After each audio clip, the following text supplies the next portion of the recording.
Again, I'm really happy for everybody to be here. I'm going to dive straight in. So if you had the opportunity to see everything that I was trying to offer here, what I'll do is I'll put up this picture, not because I just want to show a picture of myself, but really because it also has a QR code there that you're able to scan. Because what we're doing is a quick overview of outline. So like I said, I love writing. I'm a guy who uses that as my outlet.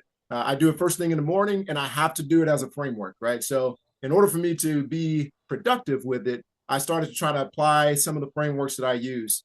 So either use the link that's already in the chat, or you can scan the QR code and pull up this quick guide. It's called the D.O.P.E Storytelling Quick Guide. We're going to walk through it just real quick as we watch our time. All right, so first of all, I'm going to scroll all the way up to the top of this guide. So here we have this guide, and it's a PDF. If you're able to download it, you'll see it. And what this is just allowing us to use AI as a tool. And that's really the foundation. And we have to set boundaries. As I think Erica was just talking about in her first class. AI is a tool, but you are the architect. And that's really the biggest thing you'll see here. So what we did through this guide, and this is something I usually present in writing workshops when we have much more time, but today we're just going through this so we can set the foundation for all those who want to write. So what you'll see is I've broken up into 4 categories. You're going to have 5 chat windows, but we're going to have four different windows starting off. The first window is called your developmental editor. Now, what that is, we call them code name dev, or whatever you want to call them, nickname, call them dev. So dev, the job for dev is to find the potholes, the logic gaps, understand where your voice is starting to become weak or generic. Try to find some sections, any kind of things that you need. If you've ever worked with a developmental editor, you know what I'm talking about. You need that individual who is taking a look at your writing and telling you what looks good and what flows well and what doesn't. So that's the first chat you'll open. And I'll go to my window in a minute where I've already created these chat windows for this demonstration.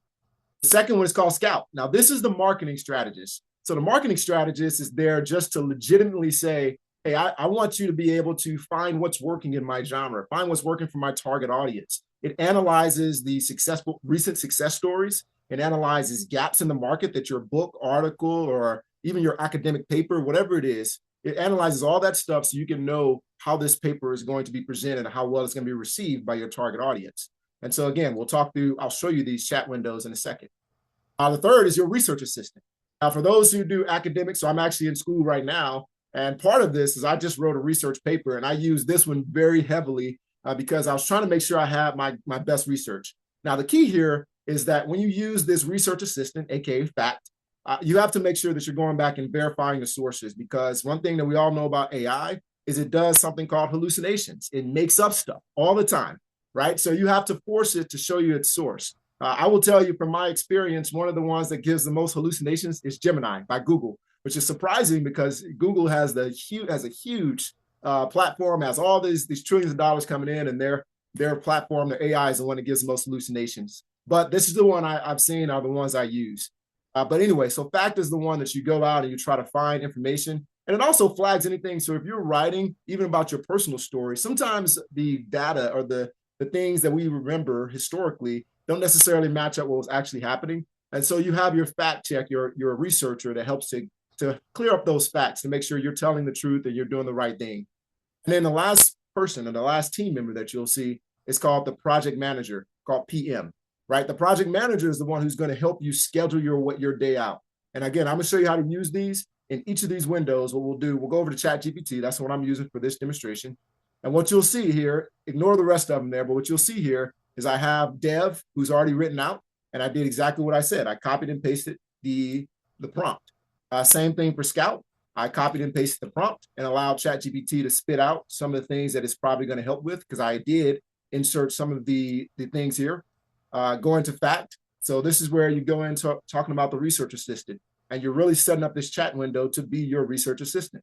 And it even told me, hey, I'm ready when you are. So I love that about ChatGPT. Sometimes it's a little too supportive, but this time I think it worked out well. And then lastly, it had the project manager. And this is where I actually told the project manager, and you'll see this prompt a little bit later, I told the project manager how much time I wanted. And I did that intentionally, just again, for the demonstration purposes. So I know I'm going fast. That's intentional. We'll go clean it up in a little bit later. And of course, you can always reach out to me via my website, and we can talk about this a lot more in detail. So going into the D.O.P.E framework, I talked about this being a goal, a way that we execute our goals. Typically, I talk about dream, offload, plan, execute. Where you dream, you have this abstract idea, then you go and offload where you brain dump it and you plan it. Obviously, you need a plan in place, and then you don't get stuck there, you execute. So that's usually what I talk about with the goals. I talk about the D.O.P.E framework, but here we're going to apply that framework to writing. So the first thing is, again, the goal here, transform your abstract idea into high definition vision. And so here's where you want to clarify who's your target audience, what story do you want to tell, or who do you want to tell the story to, who needs to hear it the most? Because sometimes our target audience may not want to hear our story or need to hear our story, and who will enjoy the story the most. And I think this is important, even for your research papers, your academics, your articles, whatever you're doing, because that audience is still important. You have to have that proper assessment. And so here's where I created the fifth window, and the last window that we create, and it's called the dream window, because I couldn't think of a more creative name. So you copy and paste this, and for the purposes of this, I actually created a story. I was just being silly in this way, and I said, I'm going to write a biography, but I want it to be written as an epic novel. So let's go to this chat, and we're going to dream. I'm going to scroll all the way up, and I'll show you what I did. And I said, I want to write a book, an epic novel about the life of Olalu Ogunyemi. And then it has the rest of the prompt in there, and all I did was just fill in the blank. And here's where it sort of went through here. And now look at the questions it asks. So it now is breaking down 5 detailed questions as you would be able to walk through.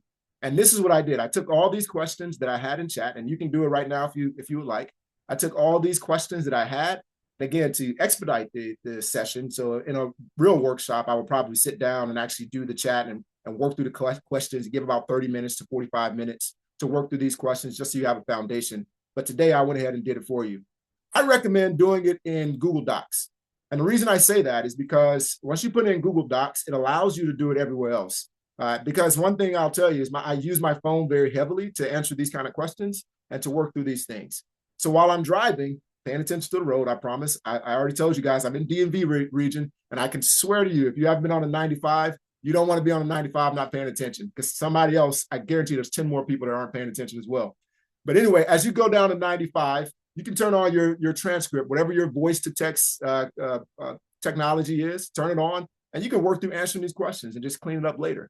And that's what I did. I walked through this in the Google Doc, and over time, a few days, I just put this information in this format. And then I took all this information, I copied it, went back to my dream, and this is all in the guide. We're just walking through it. I went back here and I pasted the answer to all those questions. And we'll talk about this hook, rock, load format in a minute, but that was part of the prompt. The prompt was to put it into the framework that I have there, and then we'll talk about what that is.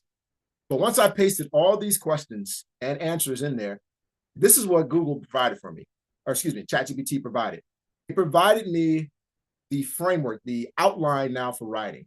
And one thing that people know about, anybody remember for writing class, whether it's now or whether you were doing it now or sometime back in high school some years ago, you always wanted to have an outline, because once you have an outline, that's the foundation for your writing.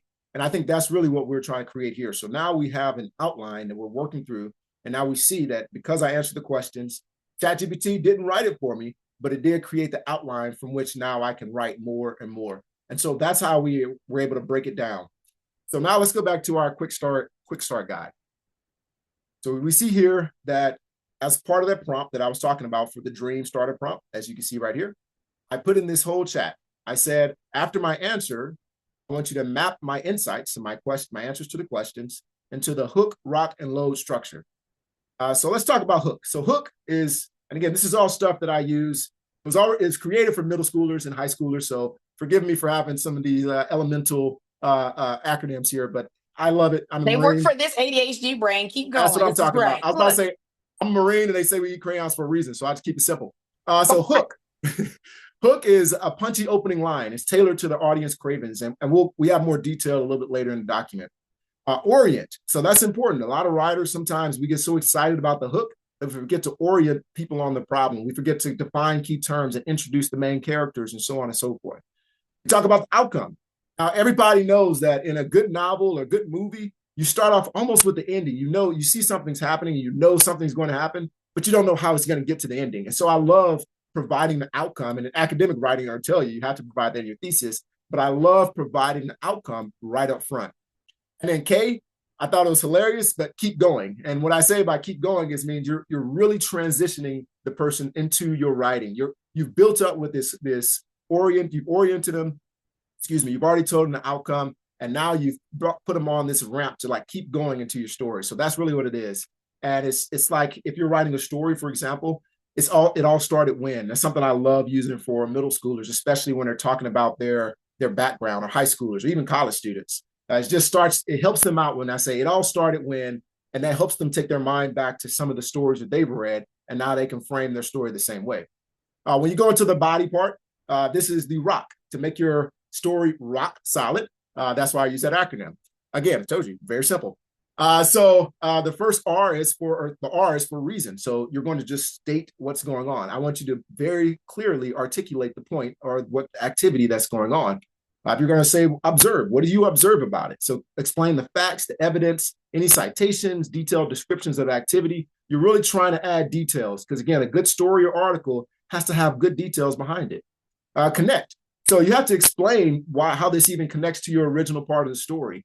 When I read for some students, even master's level students, some of the things that I see when I'm reading their writing is sometimes they forget to connect their body back to their introduction. And that's really tough for writers and really when you're trying to communicate with your audience, if you're not really connecting it back in some way, especially if you're telling a story. It's good to be able to explain everybody's story that's in there, and it's really cool. But if it's not a main character and they're not really going to help progress your story, then perhaps you don't need to explain it that much.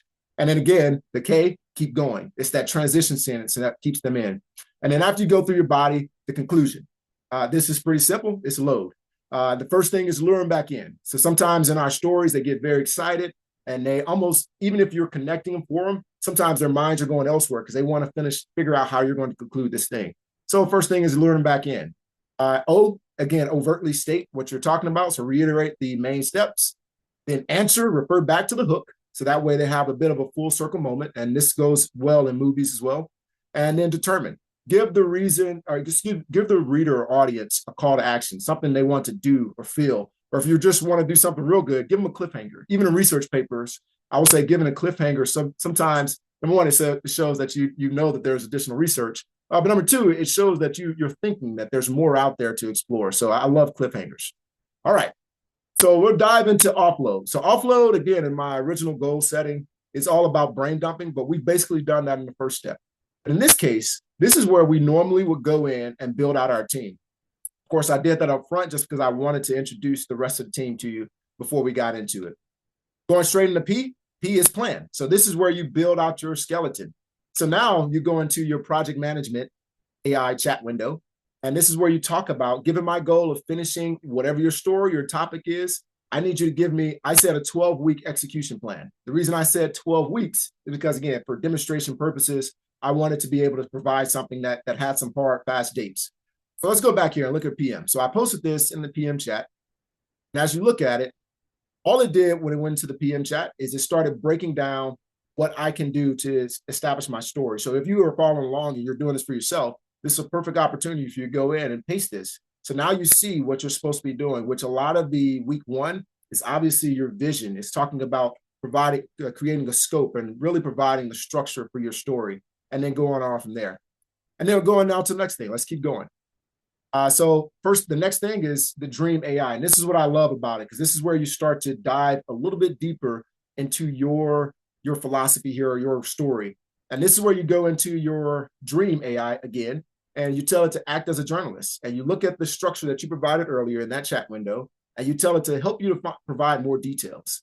Again, if you're following along, and this is the one I didn't do before the show because I wanted to be able to copy and paste it to see what it spit out. So if it fails, it fails. That's just part of live demos. And so here I've already got the hook rock load in this chat window. So all I'm going to do is paste this prompt, and I'm going to talk about the story, or let's just talk about a memory, because that's really what I'm talking about. So it's an epic novel story of my life. I'm going to talk about this memory. And now it's going to break down for each part of my hook rock load series. It's now going to ask more questions to prompt me to provide more information. And that's really what AI is doing for you, because it's going back in here. So let's look at this. So I was telling a story in my hook about my son when I witnessed his first seizure, because it's talking about a very heartwarming or heart-wrenching portion of my story that changed the way I perceive things. And it changed the way I interacted with my children and my family in general. And so here's where it goes into that scene. It's really trying to get me to break down what it was like for me to walk in when I was supposed to be. Actually, I got off work very early, and as soon as I got to the house, I ended up having to go to the school, and that's when I saw him having his first seizure because he was unresponsive and so on and so forth. And so now it's getting me to work through this story and be able to tell it in more detail. And again, this is what we're trying to do. We're just trying to use AI again as a tool to help us pull more information from the story. All right, so we're going to keep pushing. And that's just a demonstration, again, a quick demonstration. And I want to leave some time on the back end so we can have, if there are any questions or concerns. And then lastly, and this is my favorite part, but this is the part we always get stuck on, it's the execution phase. And whether we're setting goals and trying to achieve goals or we're writing, a lot of times we get stuck in the plan or we get stuck at the beginning of our execution phase, and then that's it. Well, AI is not going to work for you unless you actually use it to work.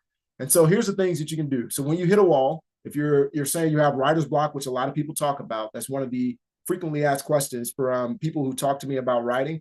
They say, what do I do when I have writer's block? Well, go back into Dream AI and ask it for more interview questions and continue to answer those questions until you're able to continue to build out your story.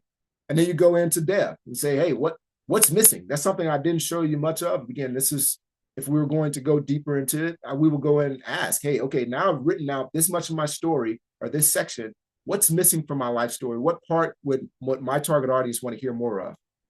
Go back to your fact and research some of the things. So when I was talking about, again, let's talk about the seizure that I put into this demo. I could talk about how I was trying to really suppress my emotions. And sometimes there's facts that to back these things and strengthen your writing. And so you just go in and literally tell the AI to look up some of the facts that surround that and why I would want to suppress those feelings, whether it be I'm trying to make myself feel stronger or look stronger or otherwise. So that's the one way you can use facts. And then obviously you're going to continue to check in with your project manager. And here's the critical reminder. When you're executing, you have to do the writing. Let AI ask the questions, identify gaps, and verify facts, but you are the writer. You're the architect.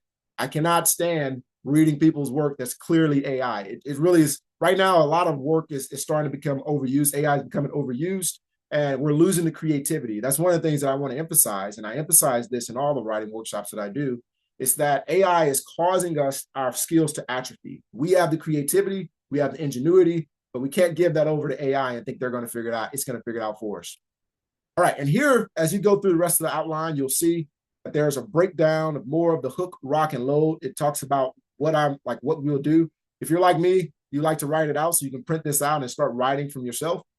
Here's an example that I use for some of the workshops that I'm in. And we'll keep talking about this. And here's a tip that we add to the rock section. Obviously, I don't put this here multiple times, but you can print this page many times you want. But the idea is that you use rock, again, your body, to build out the actual writing. And then conclusion. So what I want to do, and it's the last thing I'll do to give some time back to you, the last thing I'll do is I'll walk through one of the 7-day action plan or a 7-day action plan. So if you were to pick up this guide for the first time, the thing I would tell you to do is if you feel stuck or you want to figure out how to use this guide in a practical step, then you just take the 7-day action plan guide. Day one is simple. You follow this thing, set up your team, you run your dream interview, you complete the hook, and so on and so forth. The purpose of this guide is to provide you the ability to work through some of your AI, using AI as a tool for your writing. And here's some of the success metrics that you can have. Again, as a good Marine, you shouldn't have any kind of program or training if you don't have some kind of metrics to track it. And so really, this is what you would have at the end of the 7 days if you were to start using this guide. And again, if you tuned in late, you can download this guide either by going to the website in the chat, or you can scan the QR code that was up earlier. These are key principles. If you didn't hear me say it like 17 other times, you already know, again, you're the architect. Don't let AI do your writing for you. And here are just some key principles that I work through just to let people know. Here's some troubleshooting common issues. Again, these are things that as I receive feedback from other people, these are things that I try to make sure I provide answers to. All right, and that's all I have for today. Again, this was like a fire hose approach, and it was intentional because I wanted to make sure that everybody had time. And again, ask questions if you want to, or if you want to connect with me. And I 100% love doing this with students. I love doing it with adults and groups because it does help a lot to be able to help people bring their ideas to life via writing. That's all I have for now. I'll open the floor up to any questions. Perfect timing too. Oh, that was perfect timing. That's what I'm talking about. Time perfect. I wanted to ask, would it be possible to drop the link in the chat again? I tend to like to bounce around rooms, so I joined this one late. Also, want to tell you, Simplify. Simplify, brother. Simplify, brother. Yeah, I just dropped it in the chat again, so everybody has it. Oh, that was perfect Thank you. timing. My thing had 6 minutes remaining. I don't know what it's counting down from. But yeah, I dropped it in the chat. And what I can do is I can easily, if anybody needs it, I can also send this picture of myself. I'm very proud of this picture because if you didn't know, my jaw is not that chiseled. I think Dr. B, he went ahead and used some AI to make me look a little better. So that's a compliment, I guess, or maybe it's an insult that I don't look good enough for him to, you have to go in and use AI to make me look better. But again, I definitely appreciate that everybody coming over and let me know if you want anything or need anything from me. Hey, great job. Great presentation. Just quick question. Obviously, you say your background, you were former military. What prompted the pivot from our last presenter to going to wanting to write and to being a writer? Yeah, phenomenal question. So I'm still active duty, actually. And Okay. that's one of the things that I love about it. One of the things is it started off as an outlet for me. It started off as just me journaling every morning.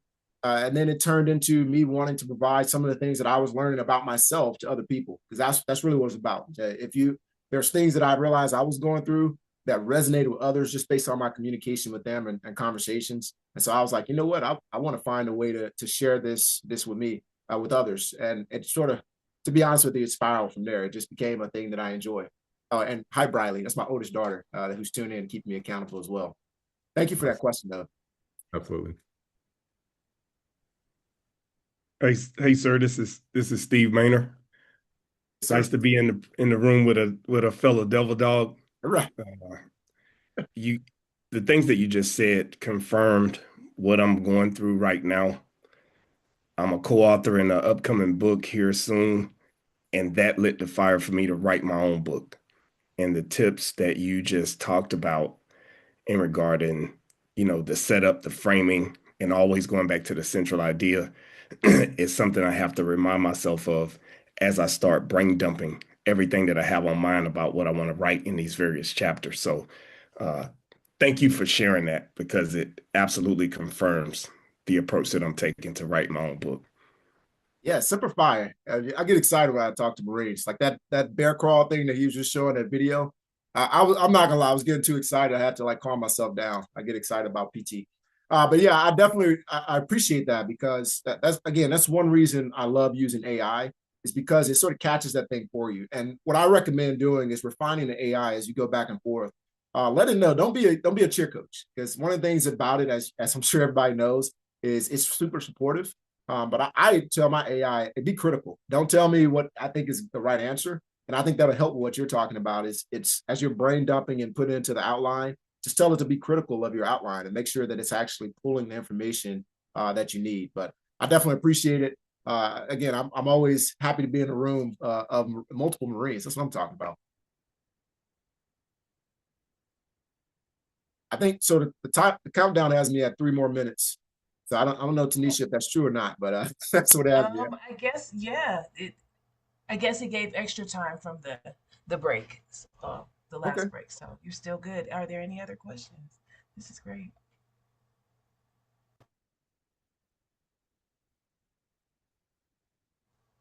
True, and also Yep. glad you could join. I'm sorry. Yeah, for sure. I started a new run club in my neighborhood this morning.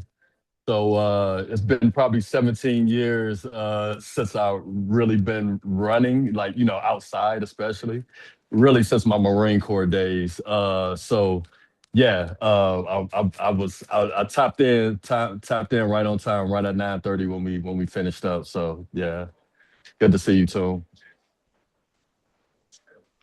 Yeah, one question I was gonna ask real quick.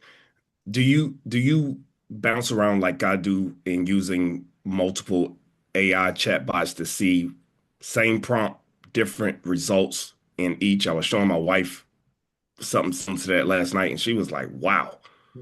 She was blown away by each chatbot giving a different result. And you could give it a voice, you could tell it to make all of these adjustments, and right on the spot, it gives you that product. Do you do something similar? Yeah, 100% I do. The three I use are ChatGPT, Gemini, and Claude. What I notice is ChatGPT can help me, does a pretty decent job of fact checking, and it's the one I can use, at least the free version. I can actually use that to do a lot of work. Gemini is more of my day-to-day usage AI. I think it's great for asking your generic questions. Hey, my dog is not feeling well, or something like that, and get some general advice. But I don't typically like using it for research or anything like that that requires accuracy. Claude is the one I love using for presentations, creating documents and briefs and things of that nature, because I think it does the best job out of the three that I mentioned of like putting those two things together. But yeah, I'll definitely do. I have done that multiple times in the past, put the same prompt in all three of those just to see what it gives me.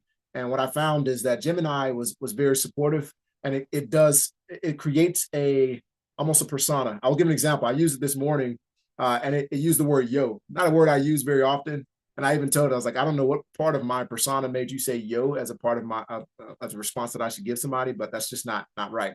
But the other two are usually more accurate. And I would say Gemini, ChatGPT, and then Claude would probably be the order I usually do it when I'm trying to do accuracy. That's a great question, though. Yeah, proximity is another really good one. Found proximity to be the balance between the three that you mentioned. So, okay, I'm gonna look that one up.